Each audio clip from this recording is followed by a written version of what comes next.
Jesus and Zacharias. Luke 19. Jesus entered Jericho and made his way through the town. There was a man there named Zacharias. He was the chief tax collector in the region. He had become very rich, and he tried to get a look at Jesus, but he was too short to see over the crowd. So he ran ahead and climbed a sycamore fig tree beside the road, for Jesus was going to pass that way. When Jesus came by, he looked up at Zacharias and called him by name. "Zacharias," he said, "quick, come down. I must be a guest in your home today." Zacharias quickly climbed down and took Jesus to his house in great excitement and joy, but the people were displeased. He was going to be the guest of the notorious sinner. They grumbled. Meanwhile, Zacharias stood before the Lord and said, "I will give half my wealth to the poor, Lord, and if I have cheated people in their taxes, I will give them back 4 times as much." Jesus responds, "Salvation has come to this home today, for this man has shown himself to be the true son of Abraham.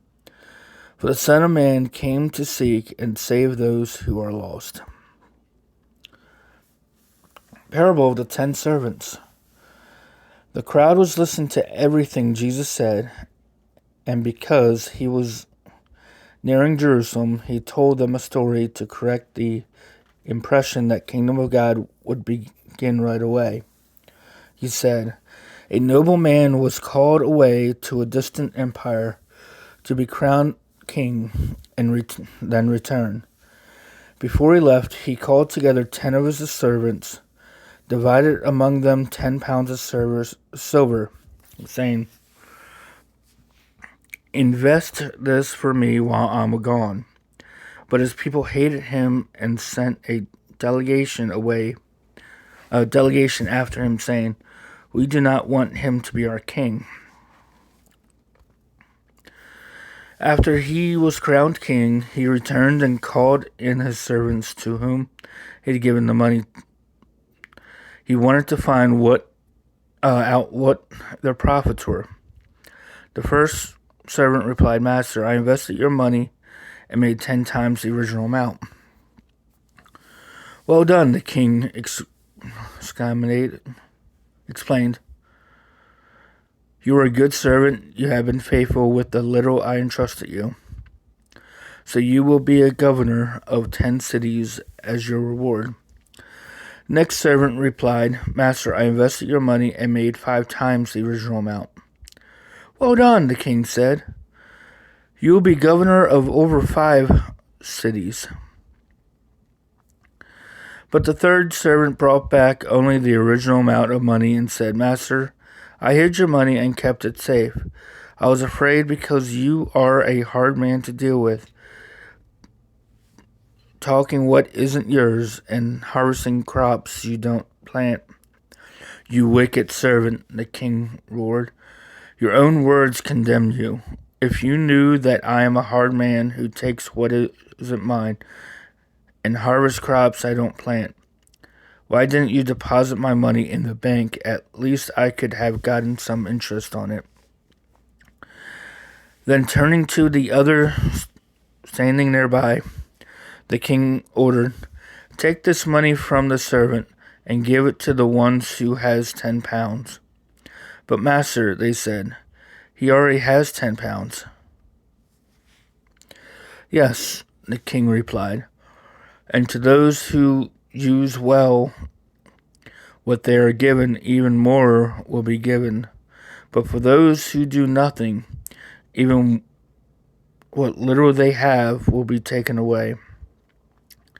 As far for these enemies of mine who didn't want me to be their king, bring them in and execute them right here in front of me.'" Jesus' triumphant entry.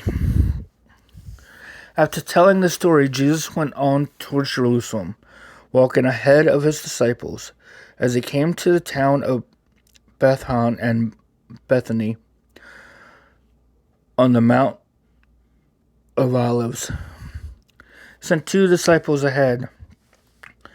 "Go into the village over there," he told them. "As you enter it, you will see a young donkey tied there that no one has ever ridden. Untie it and bring it here. If anyone asks, 'Why are you untying this colt?'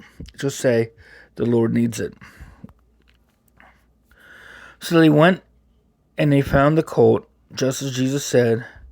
And sure enough, as they were untying it, the owners asked them, "Why are you untying that colt?" And the disciples simply replied, "The Lord needs it." So they brought the colt to Jesus, threw the garments over for him to ride on. As they rode along, the crowd spread out their garments on the road ahead of him.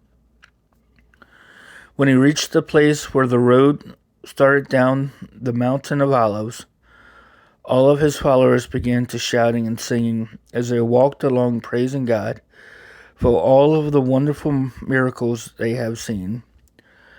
"Blessing on the King who comes in the name of the Lord.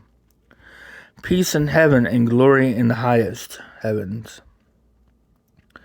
But some of the Pharisees among the crowd say, "Teacher, rebuke your followers saying things like that." He replied, "If they kept quiet, the stones along the road will burst into cheers."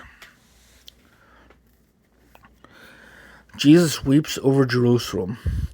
But as the crowd close to Jerusalem and saw the city ahead, he began to weep.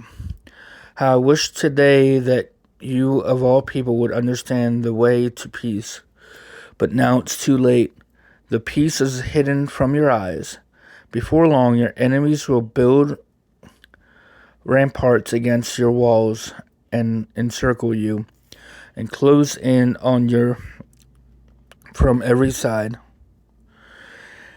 They will crush you into the ground, and your children with you. Your enemies will not leave a single stone in place, because you did not recognize it when God visited you." Jesus clears the temple. Then Jesus entered the temple and began to drive out the people selling animals for sacrifices. He said to them, "The scriptures declared, 'My temple will be a house of prayer,' but you have turned it into a den of thieves." After that, he taught daily in the temple, but the leading priests and teachers of the religious law and other leaders of the people began planning how to kill him.